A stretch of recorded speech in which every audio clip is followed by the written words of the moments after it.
home. This is going to be a short video about my numerological system and how this actually plays out and how numerology is embedded within astrology. Most astrologers, I haven't heard any astrologers say what I'm about to say.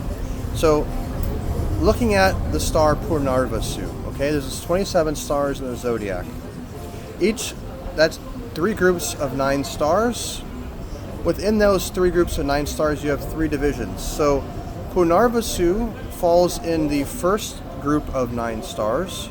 Within that group, it falls in the 3rd cycle within the first group of 9. Within that, it's the first star. Now, Punarvasu is also the 7th, it's the first star within that group of 3, but it's the 7th star in the thing. Now, why am I saying all this?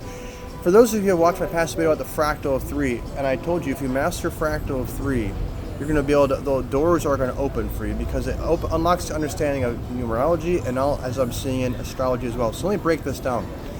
The main cycle is 1. This is like the year, the space. Within that cycle, you have a 3 sub-cycle. That's like the month, the time, the flow, the rhythm. Just like the best analogy is New York City. New York City is arranged in a certain pattern. The buildings are a certain height. The city's organized into grids and blocks. The streets are certain lengths. It channels the energy in a particular way. Now that's the structure. Within that structure, you have the city that never sleeps, hustle and bustle, a very fast culture, fast pace. That's the time. So here you have 1 and 3, which is like the month and the year, which creates a 13 dharma. Now it's interesting because Punarvasu is the initiative, creative aspect within the cycle, and 13-4 is about renewal. The death card. Punarvasu is called the star of renewal. Is that a coincidence? It's not. It's a star of renewal because it's falling in this particular dharma, or this particular fractal, because it's all a fractal. Now, if you look further, Punarvasu is the 7th star. What is 7? Introspection. What is the animal associated with 7? The cat. Who rules 7? Ketu. Ket. Cat. Cat's eye. Cat's eye is the stone for Ketu. Why cat? Watch ever study cat. Cats can sit in the window of a house and just stare outside and be totally entertained and happy just observing. They're kind of watching reality from this nice safe place, looking at the world from outside the world. That's Ketu, that's the cat, that's the 7. Take a guess at what the animal symbol is called the yoni for Punarvasu is. It's the cat. So it has the cat from the 7, the star of renewal because it is the initiating star in the 13 dharma, which is a purpose or theme. 13 is a death card. What does a death card do? The death card in tarot. 13 is about renewal. It's about about restructuring and reorganizing reality to create a new world order, or in the smaller scale, creating a healing, removing what's no longer required and restructuring and organizing to create something optimal, optimizing the reality. So this numerology is directly embedded into Punarvasu. And like this, the stars, the planets, the houses, the signs are all mapped to numerology. Now, is Punarvasu a pure 7? No. It's like this. If I explained this in a previous video, if you take a person born on the 7th day, based on their environment, like if I take a 7 and I put them into America culture, I take a 7, I put it into a Native American or Indian culture. I take a 7 and I put it into an Eastern culture like in India.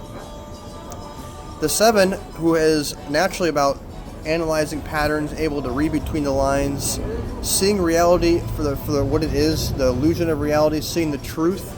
They always are seeking to understand and why, and through that natural process, they're introverting energy, and they're breaking it down into finding the root of things and getting to the bottom to understand, stand underneath what it actually is, removing all the illusion and getting to the point.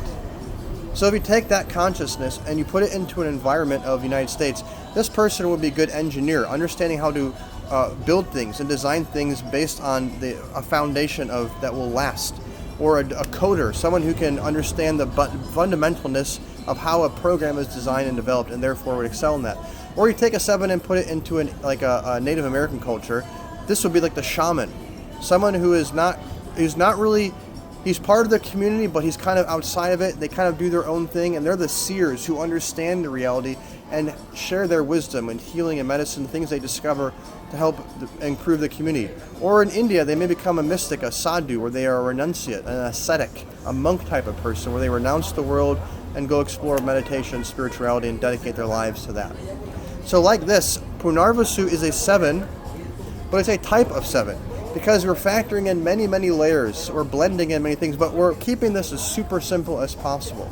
So in the simplest format, we are saying it's a 7 within a theme of 13.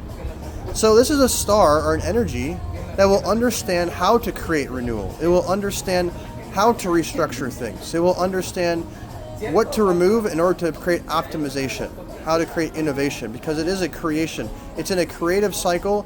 It's a creative star because it's the first star in the third cycle. It's about creating why? For growth and expansion and expression. So all that to say, if you forget everything I said, numerology supersedes astrology.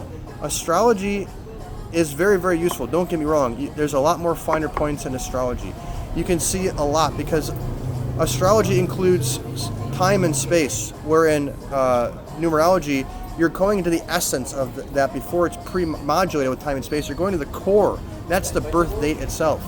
But by understanding the basics of numerology, specifically Chaldean or Chaldean numerology, it is the key that unlocks all the astrological systems, because all astrology is a permutation combination of numbers. It's all calculated on math. 360 degrees, 12 houses within that.